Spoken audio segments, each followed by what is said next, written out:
ಆತ್ಮೀಯ ಸಹೋದರ ಸಹೋದರಿಯರೇ, ಸಮಗ್ರ ಸತ್ಯವೇದ ಅಧ್ಯಯನಕ್ಕೆ ಪ್ರೀತಿಯ ಸ್ವಾಗತ. ಎಸ್ತರಳು ಎಂಬ ಚಿಕ್ಕ ಪುಸ್ತಕದ ಅಧ್ಯಯನವು ನಮಗೆ ಎಷ್ಟೊಂದು ಅಮೂಲ್ಯವಾದ ವಿಷಯಗಳನ್ನು ತಿಳಿಸುತ್ತಿದೆಯಲ್ಲವೇ?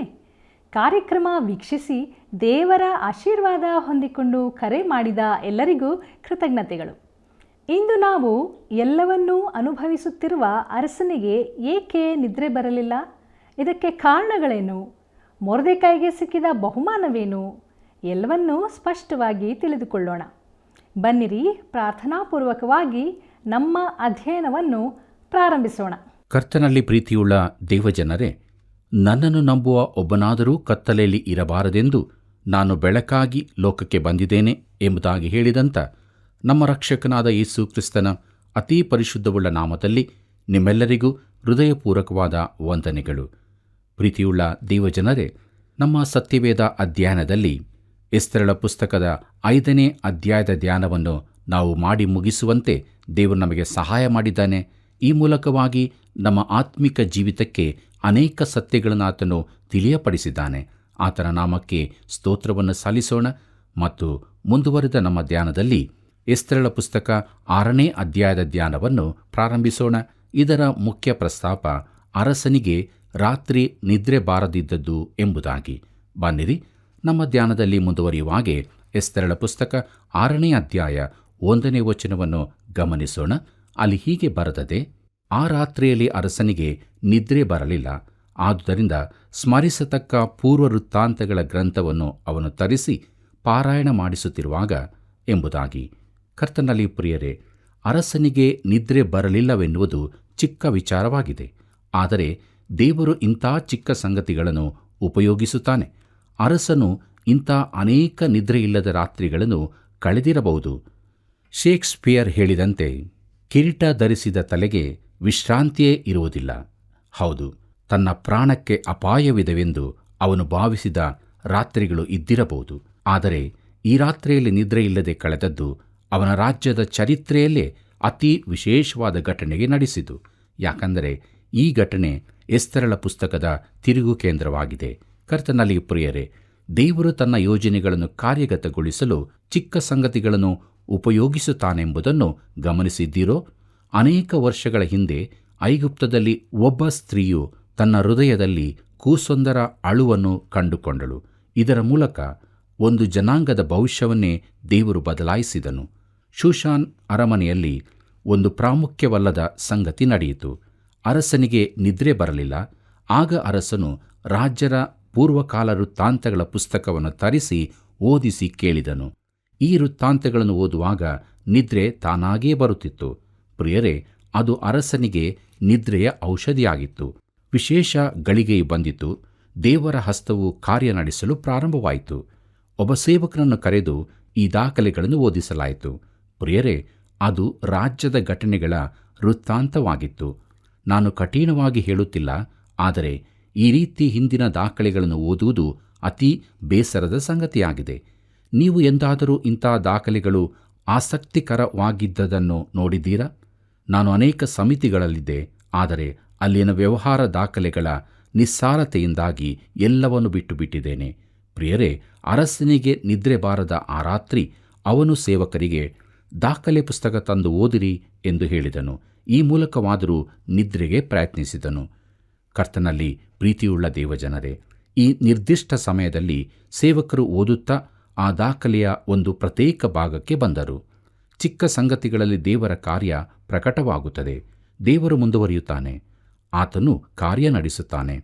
ಪ್ರಿಯರೇ, ಎಸ್ತೇರಳು ರಾಣಿಯಾದದ್ದು ಆಕಸ್ಮಿಕವಲ್ಲ. ಅರಸನು ಆಕೆಯ ಔತಣದ ಆಮಂತ್ರಣವನ್ನು ಸ್ವೀಕರಿಸಿದ್ದು ಆಕಸ್ಮಿಕವಲ್ಲ. ಈಗ ಅವನಿಗೆ ನಿದ್ರೆ ಬರಲಿಲ್ಲ. ಸೇವಕನು ರಾಜ್ಯ ವೃತ್ತಾಂತದಲ್ಲಿನ ಒಂದು ನಿರ್ದಿಷ್ಟ ಭಾಗವನ್ನು ಓದಿದ್ದು ಕೂಡ ಆಕಸ್ಮಿಕವಲ್ಲ. ಬನ್ನಿರಿ, ನಮ್ಮ ಧ್ಯಾನವನ್ನು ಮುಂದುವರಿಸುವ ಹಾಗೆ ಎಸ್ತೇರಳ ಪುಸ್ತಕ 6ನೇ ಅಧ್ಯಾಯ 2 ಮತ್ತು 3ನೇ ವಚನಗಳನ್ನು ಗಮನಿಸೋಣ.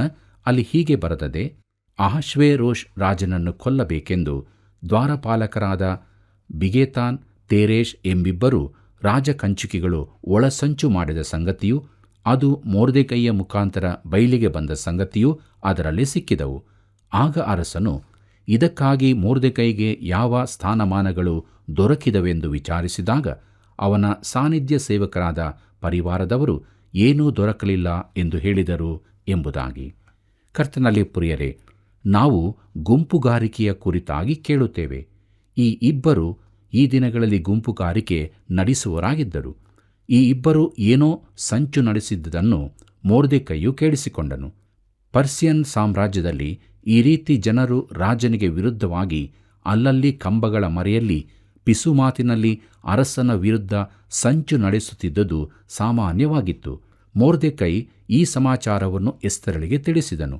ಆಕೆ ಅರಸನಿಗೆ ತಿಳಿಸಿದಳು. ಈ ಘಟನೆಯು ರಾಜವೃತ್ತಾಂತ ದಾಖಲೆಗಳಲ್ಲಿ ಬರೆಯಲಾಗಿತ್ತು. ಪ್ರಿಯರೇ, ಸೇವಕನು ಈ ವೃತ್ತಾಂತವನ್ನು ಓದಿದಾಗ ಅರಸನು ಪಕ್ಕನೆ ಎಚ್ಚರಗೊಂಡನು. ಅವನು ಎದ್ದು ಕೂತುಕೊಂಡು, ಈ ಮೊರ್ದೆಕೈಗೆ ಯಾವ ಸನ್ಮಾನ ಕೊಟ್ಟಂತೆ ಕಾಣಲಿಲ್ಲವಲ್ಲ, ಅಥವಾ ಅದು ನನ್ನ ಗಮನವನ್ನು ದಾಟಿ ಹೋಯಿತೋ ಎಂದು ಕೇಳಿದನು. ಸೇವಕನು ಪುಸ್ತಕದಲ್ಲಿ ಮುಂದಿನ ಭಾಗವನ್ನು ಓದಿ, ಇಲ್ಲ, ಅವನಿಗೆ ಏನೂ ಬಹುಮಾನ ದೊರಕಲಿಲ್ಲ ಎಂದು ಹೇಳಿದನು. ಆಗ ಅರಸನು, ನನ್ನ ಪ್ರಾಣವನ್ನು ಉಳಿಸಿದವನನ್ನು ಸನ್ಮಾನಿಸಲೇಬೇಕಾಗಿದೆ ಎಂದು ಹೇಳಿದನು.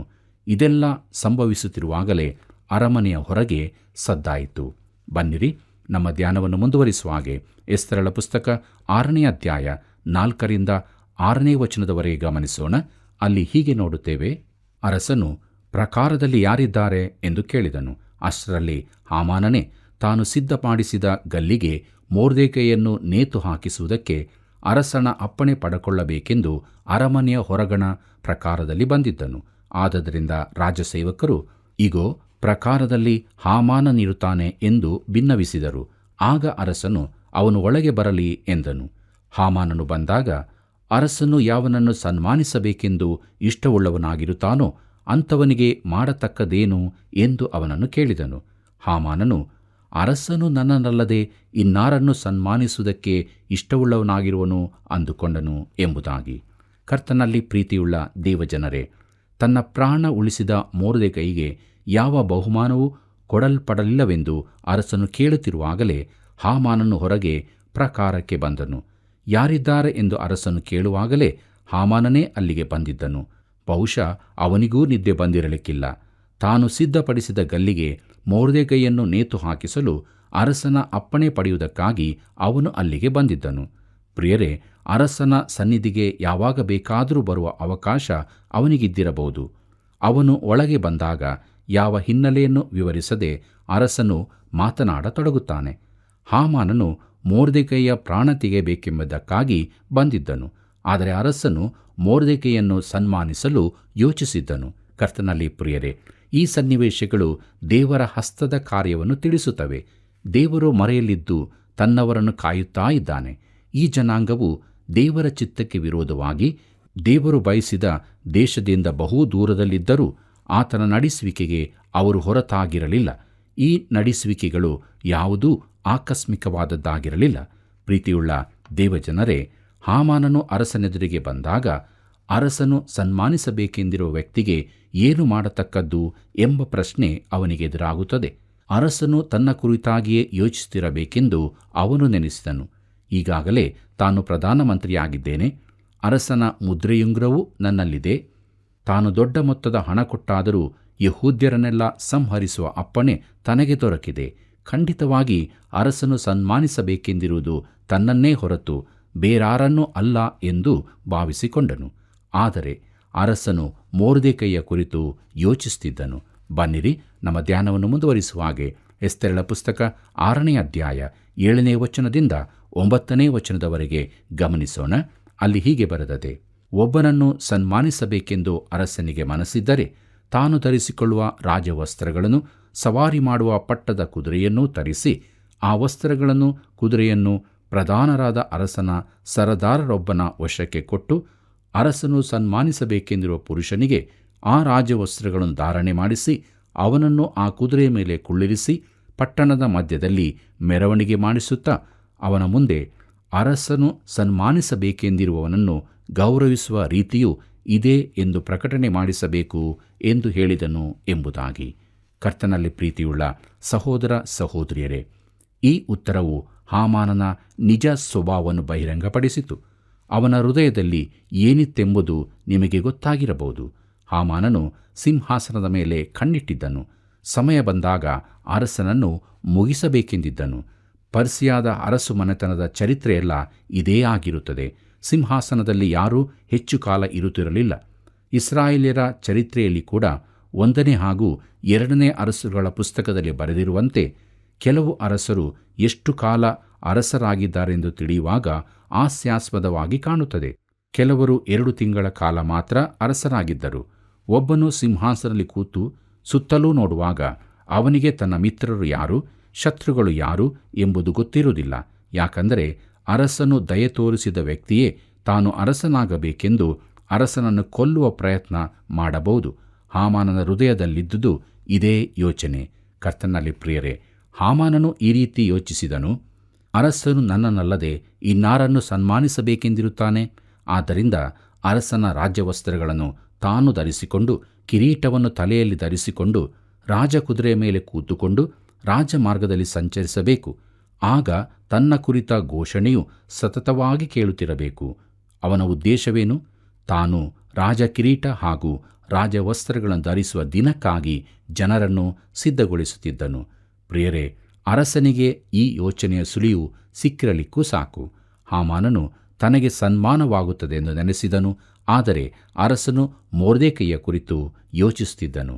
ಬನ್ನಿರಿ, ನಮ್ಮ ಧ್ಯಾನವನ್ನು ಮುಂದುವರಿಸುವ ಹಾಗೆ ಎಸ್ತೇರಳ ಪುಸ್ತಕ 6ನೇ ಅಧ್ಯಾಯ 10ನೇ ವಚನವನ್ನು ಗಮನಿಸೋಣ. ಅಲ್ಲಿ ಹೀಗೆ ಬರೆದದೆ: ಕೂಡಲೇ ಅರಸನು ಹಾಮಾನನಿಗೆ, ನೀನು ಹೇಳಿದ ವಸ್ತ್ರಗಳನ್ನು, ಕುದುರೆಯನ್ನು ಬೇಗನೆ ತೆಗೆದುಕೊಂಡು ಬಂದು ಅರಮನೆಯ ಬಾಗಿಲಿನಲ್ಲಿ ಕೂತಿರುವ ಮೊರ್ದೆಕೈ ಎಂಬ ಯೆಹೂದ್ಯನಿಗೆ ಹಾಗೆಯೇ ಮಾಡು. ನೀನು ಹೇಳಿದವುಗಳಲ್ಲಿ ಒಂದನ್ನೂ ನೆರವೇರಿಸದೆ ಬಿಡಬೇಡ ಎಂದು ಅಪ್ಪಣೆ ಮಾಡಿದನು ಎಂಬುದಾಗಿ. ಕರ್ತನಲ್ಲಿ ಪ್ರಿಯರೇ, ಹಾಮಾನನಿಗೆ ಇದಕ್ಕಿಂತ ಅವಮಾನಕರವಾದದ್ದು, ಹೀನವಾದದ್ದು, ಮನಸ್ಸಿಲ್ಲದ ಸಂಗತಿ ಬೇರಾವುದೂ ಇದ್ದಿರಲಿಕ್ಕಿಲ್ಲ. ಮೊರ್ದೆಕೈಗೆ ರಾಜವಸ್ತ್ರಗಳನ್ನು ಹಾಕಿಸಬೇಕು, ರಾಜನ ಕುದುರೆಯ ಮೇಲೆ ಕೂರಿಸಬೇಕು ಮತ್ತು ಬೀದಿಗಳಲ್ಲಿ ಅರಸನು ಸನ್ಮಾನಿಸ ಬಯಸುವವನು ಈತನೇ ಎಂದು ಘೋಷಣೆ ಮಾಡಿಸಬೇಕು. ಈ ರೀತಿ ಮೊರ್ದೆಕೈಯನ್ನು ಸನ್ಮಾನಿಸುವುದೆಂದರೆ ಹಾಮಾನನಿಗೆ ಸತ್ತಂತೆಯೇ ಆಗಿತ್ತು. ಅಷ್ಟು ಅವನು ಮೊರ್ದೆಕೈಯನ್ನು ದ್ವೇಷಿಸುತ್ತಿದ್ದನು. ಆದರೆ ಬೇರೆ ಉಪಾಯವಿರಲಿಲ್ಲ. ಬನ್ನಿರಿ ಪ್ರಿಯರೇ, ನಮ್ಮ ಧ್ಯಾನವನ್ನು ಮುಂದುವರಿಸುವ ಹಾಗೆ ಎಸ್ತೇರಳ ಪುಸ್ತಕ 6ನೇ ಅಧ್ಯಾಯ 11ನೇ ವಚನವನ್ನು ಗಮನಿಸೋಣ. ಅಲ್ಲಿ ಹೀಗೆ ಬರೆದದೆ: ಹಾಮಾನನು ಆ ವಸ್ತ್ರಗಳನ್ನು, ಕುದುರೆಯನ್ನು ತೆಗೆದುಕೊಂಡು ಬಂದು ಮೊರ್ದೆಕೈಯನ್ನು ಭೂಷಿಸಿ ಪಟ್ಟಣದ ಮಧ್ಯದಲ್ಲಿ ಮೆರವಣಿಗೆ ಮಾಡಿಸಿ ಅವನ ಮುಂದೆ ಅರಸನು ಸನ್ಮಾನಿಸಬೇಕೆಂದಿರುವವನನ್ನು ಗೌರವಿಸುವ ರೀತಿಯೂ ಇದೇ ಎಂದು ಪ್ರಕಟಣೆ ಮಾಡಿಸಿದನು ಎಂಬುದಾಗಿ. ಪ್ರೀತಿಯುಳ್ಳ ದೇವಜನರೇ, ಮೊರ್ದೆಕೈಯನ್ನು ಸನ್ಮಾನಿಸಿ ಬೀದಿಗಳಲ್ಲಿ ಮೆರವಣಿಗೆ ಮಾಡಿಸುವ ಬದಲಿಗೆ ಅವನನ್ನು ಗಲ್ಲಿಗೇರಿಸಬೇಕೆಂದು ಹಾಮಾನನು ಯೋಚಿಸಿದ್ದನು. ಆದರೆ ಇಲ್ಲಿ ಅವನಿಗಾದ ಅವಮಾನವು ಮಾತಿನಲ್ಲಿ ಹೇಳಲಿಕ್ಕಾಗದು. ಆ ಕುದುರೆಯನ್ನು ನಡೆಸಿಕೊಂಡು ಹೋಗುವಾಗ ಅವನ ಮನಸ್ಸಿನಲ್ಲಾಗುವ ಭಾವನೆಗಳನ್ನು ನಾವು ನೆನೆಸಿಕೊಳ್ಳಬಹುದು. ಆದರೆ ಅವನನ್ನು ಗಲ್ಲಿಗೇರಿಸುವುದಕ್ಕಾಗಿ 75 ಅಡಿ ಎತ್ತರದ ಗಲ್ಲು ಮರವನ್ನು ತಾನೇ ಅಣಿ ಮಾಡಿಸಿ ಇಟ್ಟಿದ್ದಾನೆ. ಪ್ರೀತಿಯುಳ್ಳ ದೇವಜನರೇ, ಬನ್ನಿರಿ, ನಮ್ಮ ಧ್ಯಾನದಲ್ಲಿ ಮುಂದುವರಿಯುವ ಹಾಗೆ ಎಸ್ತೇರಳ ಪುಸ್ತಕ 6ನೇ ಅಧ್ಯಾಯ 12ನೇ ವಚನದಿಂದ 14ನೇ ವಚನದವರೆಗೆ ಗಮನಿಸೋಣ. ಅಲ್ಲಿ ಹೀಗೆ ಬರೆದದೆ: ಮೊರ್ದೆಕೈಯು ತಿರುಗಿ ಅರಮನೆಯ ಬಾಗಿಲಿಗೆ ಹೋದನು. ಹಾಮಾನನಾದರೂ ಶೋಕಾರ್ತನಾಗಿ ಮೋರೆ ಮುಚ್ಚಿಕೊಂಡು ಶೀಘ್ರವಾಗಿ ಮನೆಗೆ ಹೋಗಿ ತನ್ನ ಹೆಂಡತಿಯಾದ ಜೆರೇಷಳ ಮತ್ತು ಎಲ್ಲ ಆಪ್ತರ ಮುಂದೆ ತನಗೆ ಸಂಭವಿಸಿದ್ದನ್ನೆಲ್ಲ ತಿಳಿಸಿದನು.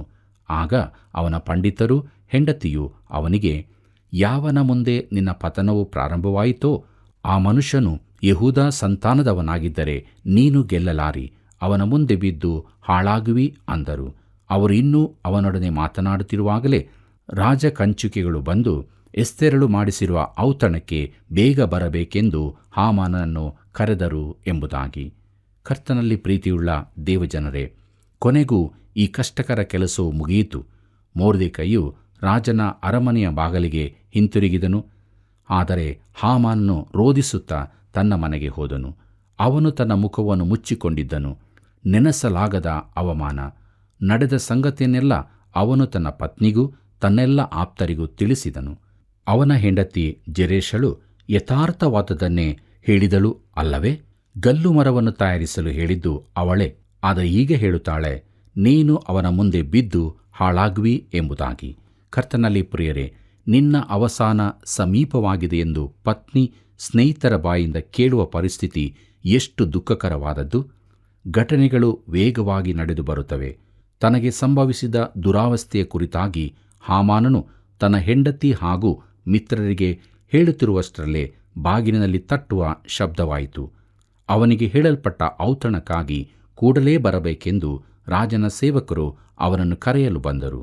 ಅವನು ಈ ಔತಣವನ್ನು ಎದುರು ನೋಡುತ್ತಿದ್ದನು ಮತ್ತು ಅರಸನೊಂದಿಗೆ ಈ ಔತಣಕ್ಕೆ ತಾನೊಬ್ಬನೇ ಆಮಂತ್ರಿಸಲ್ಪಟ್ಟಿದ್ದೇನೆಂದು ಅವನು ಕೊಚ್ಚಿಕೊಂಡಿದ್ದನು. ತಾನು ಕಾಯುತ್ತಿದ್ದ ಈ ಔತಣಕ್ಕೆ ತಡವಾಗಬಾರದು.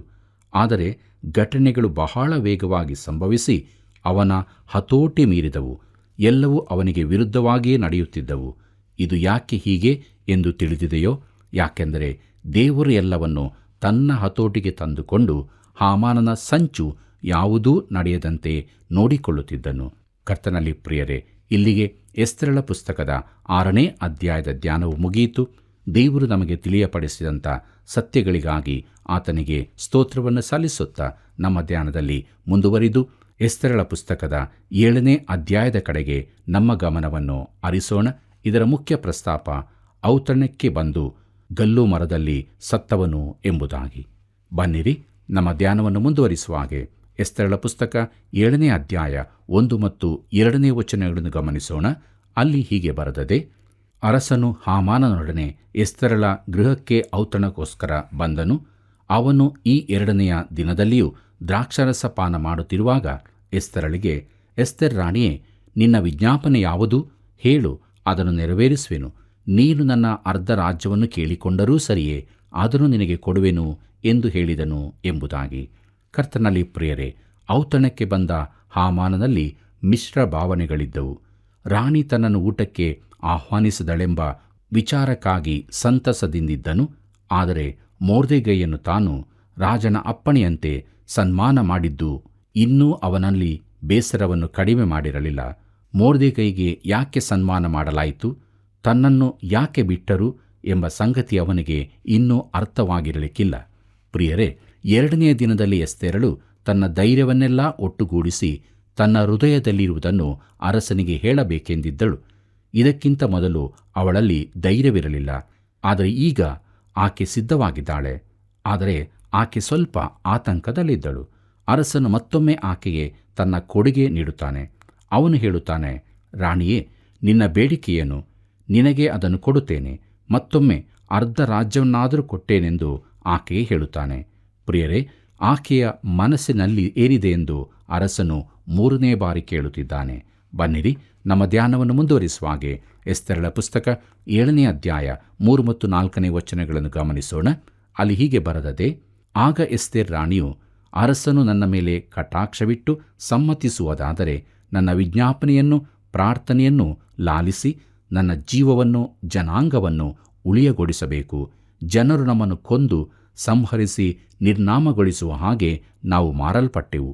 ದಾಸ ದಾಸಿಯರಾಗುವುದಕ್ಕೆ ಮಾರಲ್ಪಟ್ಟಿದ್ದರೆ ಆ ಕಷ್ಟದ ವಿಷಯದಲ್ಲಿ ರಾಜನನ್ನು ತೊಂದರೆಪಡಿಸುವುದು ಯೋಗ್ಯವಲ್ಲವೆಂದು ಸುಮ್ಮನಿರುತ್ತಿದ್ದೆನು ಎಂದು ಉತ್ತರ ಕೊಟ್ಟಳು. ಪ್ರೀತಿಯುಳ್ಳ ದೇವಜನರೇ, ಎಸ್ತೇರಳು ತನ್ನ ಮಾತಿನಲ್ಲಿ ಭಯಪಡಿಸತಕ್ಕ ಸಂಗತಿಯೊಂದನ್ನು ಬಹಿರಂಗಪಡಿಸಿದಳು. ಅರಸನು ಹಾಮಾನನು ದಿಗ್ಭ್ರಮೆಗೊಂಡರು. ಆವರೆಗೆ ಅವಳ ಕುಲ ಯಾವುದೆಂದು ಅವರಿಬ್ಬರಿಗೂ ತಿಳಿದಿರಲಿಲ್ಲ. ತನ್ನ ಜೀವವನ್ನು, ತನ್ನ ಕುಲದವರೆಲ್ಲರ ಜೀವವನ್ನು ಉಳಿಸಬೇಕೆಂದು ಆಕೆ ಕೇಳಿಕೊಂಡಳು. ಮೊರ್ದೆಕೈ ಆಕೆಯನ್ನು ಸೌಂದರ್ಯ ಸ್ಪರ್ಧೆಗೆ ಸೇರಿಸುವಾಗಲೂ, ಆಕೆ ರಾಣಿಯಾದಾಗಲೂ ಆಕೆ ತನ್ನ ಕುಲ ಯಾವುದೆಂದು ಯಾರಿಗೂ ತಿಳಿಸಬಾರದೆಂದು ಅವನು ಅಪ್ಪಣೆ ಕೊಟ್ಟಿದ್ದನು. ಆದ್ದರಿಂದ ಈ ತನಕಲೂ ಅದನ್ನು ಆಕೆ ಮುಚ್ಚಿಟ್ಟಿದ್ದಳು. ಪ್ರಿಯರೇ, ರಾಜ್ಯದಲ್ಲಿನ ಯೆಹೂದ್ಯರನ್ನೆಲ್ಲ ನಿರ್ನಾಮ ಮಾಡಬೇಕೆಂಬ ಆಜ್ಞೆಯನ್ನು ಅರಸನಿಂದ ಹಾಮಾನನು ಹೊರಡಿಸಿದ್ದನು. ರಾಣಿಯು ಯೆಹೂದ್ಯಳೆಂದು ಅವನಿಗೆ ತಿಳಿದಿರಲಿಲ್ಲ. ಈಗ ಆಕೆ ತನ್ನ ಜನರೊಂದಿಗೆ ತನ್ನನ್ನು ಗುರುತಿಸಿಕೊಳ್ಳುತ್ತಾಳೆ. ಈವರೆಗೆ ತಾನು ಯೆಹೂದ್ಯಳೆಂದು ತಿಳಿಯ ಬಯಸದ ಆಕೆ ಈಗ ನಾಶನಕ್ಕೆ ನೇಮಿಸಲ್ಪಟ್ಟ ಜನರೊಂದಿಗೆ ತನ್ನನ್ನು ಸೇರಿಸಿಕೊಳ್ಳುತ್ತಾಳೆ. ಇದರ ಅರ್ಥ ಆಕೆ ತನ್ನ ಧರ್ಮವನ್ನು, ತನ್ನ ದೇವರನ್ನು ತಿಳಿಸಬೇಕಾಗಿ ಬರುತ್ತದೆ. ಯಾಕಂದರೆ ಅವೆರಡೂ ಜೊತೆಯಾಗಿರುತ್ತದೆ. ಪ್ರೀತಿಯುಳ್ಳ ದೇವಜನರೇ, ಅರಸನಿಗೆ ಆಕೆ ಹೇಳುತ್ತಾಳೆ, ಅರಸನಿಗೆ ನಷ್ಟವಾಗುವುದಾದರೂ ನಾವು ಗುಲಾಮರಾಗಿ ಮಾರಿ ಹೋಗುವ ಸ್ಥಿತಿ ಬರುತ್ತಿದ್ದರೆ ನಾನು ಸುಮ್ಮನಿರುತ್ತಿದ್ದೆ. ಆದರೆ ಈಗ ಸಮಸ್ಯೆ ಅದಲ್ಲ. ಒಂದು ನೇಮಕವಾದ ದಿನದಲ್ಲಿ ನಾವೆಲ್ಲರೂ ಕೊಲ್ಲಲ್ಪಡಲಿದ್ದೇವೆ. ಯೆಹೂದ್ಯರಿಗೆ ಮೋಸವಾಗಿದೆ ಎಂದು, ಅವರು ಇಡೀ ಜನಾಂಗವಾಗಿಯೇ ನಿರ್ನಾಮವಾಗಲಿದ್ದಾರೆಂದು ಅರಸನು ತಿಳಿಯುವಂತೆ ಮಾಡಿದಳು. ಪ್ರಿಯರೇ, ಅರಸನಿಗೆ ನಿಜವಾಗಿ ಆಶ್ಚರ್ಯವಾಯಿತು. ರಾಣಿಯನ್ನು ಕೊಲ್ಲಿಸುವುದಕ್ಕೆ ಯಾರು ಧೈರ್ಯ ಮಾಡಿಯಾರು ಮತ್ತು ಆಕೆಯ ಜನರನ್ನು ಯಾರು ನಾಶಪಡಿಸಿಯಾರು? ಇಂಥ ದಿಗ್ಭ್ರಮೆಗೊಳಿಸುವ ಸಂಗತಿಯನ್ನು ಅವನು ಈವರೆಗೆ ಕೇಳಿರಲೇ ಇಲ್ಲ. ರಾಣಿಯು ಆಕೆಯ ಜನಾಂಗದವರು ನಾಶವಾಗಲಿದ್ದಾರೆ. ಬನ್ನಿರಿ, ನಮ್ಮ ಕಾರ್ಯಕ್ರಮದ ಕೊನೆಯ ಭಾಗದಲ್ಲಿ ನಾವು ಬಂದಿರುವಾಗ ಕಡೆಯದಾಗಿ ಎಸ್ತೇರಳ ಪುಸ್ತಕ 7ನೇ ಅಧ್ಯಾಯ 5ನೇ ವಚನವನ್ನು ಗಮನಿಸೋಣ. ಅಲ್ಲಿ ಹೀಗೆ ಬರೆದದೆ: ಆಶ್ವೇರೋಷ್ ರಾಜನು ಎಸ್ತೇರ್ ರಾಣಿಯನ್ನು, ಇಂಥ ದುಷ್ಕೃತ್ಯದ ಮೇಲೆ ಮನಸ್ಸಿಟ್ಟವನು ಯಾವನು ಎಂದು ಕೇಳಲು ಎಂಬುದಾಗಿ. ಕರ್ತನಲ್ಲಿ ಪ್ರಿಯರೇ, ಅರಸನಿಗೆ ಅಚ್ಚರಿಯಾಗಿತ್ತು. ತನ್ನ ರಾಜ್ಯದಲ್ಲಿ ಇಂಥ ಸಂಗತಿಯೊಂದು ನಡೆಯಬಹುದೆಂದು ಅವನು ಕನಸಿನಲ್ಲಿಯೂ ನೆನೆಸಿರಲಿಲ್ಲ. ಕೊಲ್ಲಲ್ಪಡಬೇಕಾದ ಜನರು ಯಾರು ಎಂಬುದು ಅವನಿಗೆ ಈಗಲೂ ಸರಿಯಾಗಿ ಗೊತ್ತಾಗಲಿಲ್ಲ. ಈ ಮನುಷ್ಯನಿಗೆ ಮನುಷ್ಯನ ಜೀವದ ಕುರಿತು ಯಾವ ಚಿಂತೆಯೂ ಇರಲಿಲ್ಲ. ಆಶ್ವೇರೋಷನು ಗ್ರೀಕರ ವಿರುದ್ಧ ಯುರೋಪಿಗೆ ದಂಡಯಾತ್ರೆ ನಡೆಸಿದ ಕುರಿತು ಚರಿತ್ರೆಯಲ್ಲಿ ಓದುವಾಗ ಜನರನ್ನು ವಸ್ತುಗಳೆಂಬಂತೆ ಬಿಸಾಡಿದ್ದನ್ನು ನೋಡುತ್ತೇವೆ. ಈ ಯುದ್ಧದಲ್ಲಿ ಅವನು ಅನೇಕ ಸಾವಿರ ಜನರನ್ನು ಕಳಕೊಂಡನು. ಇದರಿಂದ ಅವನು ಯಾವ ದುಃಖವನ್ನೂ ಅನುಭವಿಸಲಿಲ್ಲ. ಆ ದಿನಗಳಲ್ಲಿ ಮಾನವ ಜೀವಕ್ಕೆ ಬೆಲೆಯೇ ಇರಲಿಲ್ಲ. ಆದರೆ ಅವರು ಎಸ್ತೇರಳ ಜನಾಂಗದವರೆಂದು ಕೇಳಿ ಅವನಿಗೆ ದುಃಖವಾಯಿತು. ತನ್ನ ರಾಣಿಯ ಪ್ರಾಣ ಅಪಾಯದಲ್ಲಿದೆ, ಇಂಥ ದುಷ್ಕೃತ್ಯ ಮಾಡಬೇಕೆಂದಿರುವವನು ಯಾರು, ಎಲ್ಲಿದ್ದಾನೆ ಎಂದು ಅರಸನು ಕೇಳಿದನು. ಕರ್ತನಲ್ಲಿ ಪ್ರಿಯರೇ, ಏನು ನಡೆಯುತ್ತಿದೆ ಎಂಬುದು ಹಾಮಾನನಿಗೆ ಈಗಲೂ ಅರ್ಥವಾಗಿರಲಿಕ್ಕಿಲ್ಲ. ಇಸ್ರಾಯೇಲ್ಯರನ್ನು ಸಂಹರಿಸಬೇಕೆನ್ನುವ ರಾಜಾಜ್ಞೆಯಿಂದ ರಾಣಿಗೂ ಅಪಾಯವಿದೆ ಎಂಬುದಾಗಿ ಅವನಿಗೆ ತಿಳಿಯಲಿಲ್ಲ. ಆಕೆ ಯೆಹೂದ್ಯಳೆಂಬುದು ಅವನಿಗೆ ಗೊತ್ತಿರಲಿಲ್ಲ. ಅವನು ಊಟದ ಮೇಜಿನಲ್ಲಿದ್ದಾನೆ. ಅರಸನ ಬದಿಯಲ್ಲಿ ಪ್ರಧಾನಮಂತ್ರಿಯಾಗಿ ಬಹು ಭರವಸೆಯಿಂದ ಕುಳಿತುಕೊಂಡಿದ್ದಾನೆ. ಈ ಸಂಚು ಯಾರದೆಂದು ಆಶ್ವೇರೋಷನು ಕೇಳುತ್ತಾನೆ. ಈಗ ಎಸ್ತೇರಳು ಧೈರ್ಯವನ್ನು ಪ್ರದರ್ಶಿಸುತ್ತಾಳೆ. ಆಕೆ ತನ್ನ ಪ್ರಾಣವನ್ನು ಲೆಕ್ಕಿಸದೆ ಅರಸನ ಪ್ರಶ್ನೆಗೆ ಉತ್ತರ ಕೊಡುತ್ತಾಳೆ. ಪ್ರೀತಿಯುಳ್ಳ ದೇವಜನರೇ, ಆಕೆ ನೀಡಿದ ಉತ್ತರವೇನು ಎಂಬುದನ್ನು ಮುಂದಿನ ಕಾರ್ಯಕ್ರಮದಲ್ಲಿ ನಾವು ಧ್ಯಾನ ಮಾಡೋಣ. ದೇವರು ಇಲ್ಲಿಯವರೆಗೆ ನಮ್ಮ ಜೊತೆ ಇದ್ದುಕೊಂಡು ನಡೆಸಿದ್ದಕ್ಕಾಗಿ ಆತನಿಗೆ ಸ್ತೋತ್ರ ಸಲ್ಲಿಸೋಣ. ನಮ್ಮ ಜೀವಿತವೂ ಕೂಡ ನಾವಿರುವಂಥ ಸ್ಥಳದಲ್ಲಿ ನಾವು ದೇವರ ಮಕ್ಕಳು ಎಂಬುದಾಗಿ ಕಾಣಿಸಲ್ಪಡುವ ಹಾಗೆ ಜೀವಿಸೋಣ. ಹೀಗಾಗುವಂತೆ ದೇವರು ತಾನು ನಮಗೆ ಸಹಾಯ ಮಾಡಿ ನಡೆಸಲಿ. ಆತನ ಕೃಪೆಯು ಸದಾ ನಿಮ್ಮೆಲ್ಲರ ಸಂಗಡ ಇರಲಿ. ಪ್ರಿಯರೇ, ದೇವರು ತನ್ನ ಯೋಜನೆಗಳನ್ನು ಕಾರ್ಯಗತಗೊಳಿಸಲು ಚಿಕ್ಕ ಸಂಗತಿಗಳನ್ನು ಉಪಯೋಗಿಸಿಕೊಳ್ಳುತ್ತಾನೆ ಎಂಬುದನ್ನು ತಿಳಿದುಕೊಂಡೆವು. ತನ್ನ ಜನರ ರಕ್ಷಣೆಯ ಕಾರ್ಯಕ್ಕಾಗಿ ಅರಸನ ಅರಮನೆಯಲ್ಲಿ ದೇವರು ತನ್ನ ಜನರ ರಕ್ಷಣೆಯ ಕಾರ್ಯಕ್ಕಾಗಿ ಅರಸನ ಅರಮನೆಯಲ್ಲಿ ದೇವರು ತನ್ನ ಕಾರ್ಯಗಳನ್ನು ಮಾಡುತ್ತಿರುವುದನ್ನು, ಹಾಮಾನನ ಪತನದ ಆರಂಭವು ಪ್ರಾರಂಭವಾಗುವುದನ್ನು ತಿಳಿದುಕೊಂಡ ನಾವು ಅನುದಿನವೂ ದೇವರ ಹಸ್ತದಲ್ಲಿದ್ದುಕೊಂಡು ಕ್ರಿಸ್ತ ನಂಬಿಕೆಯ ಜೀವಿತವನ್ನು ಜೀವಿಸೋಣ. ಬನ್ನಿರಿ, ಪ್ರಾರ್ಥನೆ ಮಾಡೋಣ. ಪರಲೋಕದಲ್ಲಿರುವ ನಮ್ಮ ತಂದೆಯಾದ ದೇವರೇ, ನಮಗಾಗಿ ನೀನು ಕೊಟ್ಟಂಥ ಈ ಸುಸಮಯಕ್ಕಾಗಿ ನಿನ್ನ ನಾಮಕ್ಕೆ ಸ್ತೋತ್ರ ಕರ್ತನೆ. ಈ ಕಾರ್ಯಕ್ರಮವನ್ನು ವೀಕ್ಷಿಸುತ್ತಿರುವ ಪ್ರತಿಯೊಬ್ಬ ಜನರಿಗಾಗಿ ನಿನ್ನಲ್ಲಿ ಬೇಡ್ತಾ ಇದ್ದೇವೆ ಕರ್ತನೆ. ಎಲ್ಲರೂ ನಿನ್ನ ವಾಕ್ಯವನ್ನು ತಿಳಿದು ನಿನ್ನ ರಕ್ಷಣಾ ಮಾರ್ಗಕ್ಕೆ ಬರಲಿಕ್ಕಾಗುವಂತೆ ಎಲ್ಲರನ್ನೂ ನಿನ್ನ ಬೆಳಕಿಗೆ ನಡೆಸು ಕರ್ತನೆ. ಮತ್ತು ನಮಗಾಗಿ ಈ ವಾಕ್ಯದಲ್ಲಿ ನೀನು ತಿಳಿಯಪಡಿಸಿದ ಎಲ್ಲ ನಿನ್ನ ವಾಕ್ಯಗಳನ್ನು ನಾವು ಕಲಿತು ಸಮಾಧಾನದಿಂದ ಸಂತೋಷದಿಂದ ಈ ಲೋಕದಲ್ಲಿ ಇರಲಿಕ್ಕಾಗುವಂತೆ ನಮ್ಮನ್ನು ನಡೆಸು ಕರ್ತನೆ. ಈ ಎಲ್ಲ ಪ್ರಾರ್ಥನೆ ವಿಜ್ಞಾಪನೆಗಳನ್ನು ನಿನ್ನ ಒಂದೇ ಹೆಸರಿನಲ್ಲಿ ನಾವು ಬೇಡಿ ಹೊಂದಿದ್ದೇವೆ ಕರ್ತನೆ. ಆಮೇನ್. ಪ್ರಿಯರೇ, ಹೇಗಿತ್ತು ಸತ್ಯವೇದ ಅಧ್ಯಯನ? ನಿಮ್ಮ ಹೃದಯ ಮನಸ್ಸುಗಳಲ್ಲಿ ಸಂತೋಷ ಸಮಾಧಾನ ನೀಡಿದೆ ಎಂದು ನಾವು ನಂಬುತ್ತೇವೆ. ಇತರರು ಕೂಡ ಈ ಅನುಭವಕ್ಕೆ ಬರಲು ಕಾರ್ಯಕ್ರಮದ ಅಭಿವೃದ್ಧಿಗಾಗಿ ಇಂದೇ ಕರೆ ಮಾಡಿ ಪ್ರೋತ್ಸಾಹಿಸಿರಿ. ವಂದನೆಗಳು.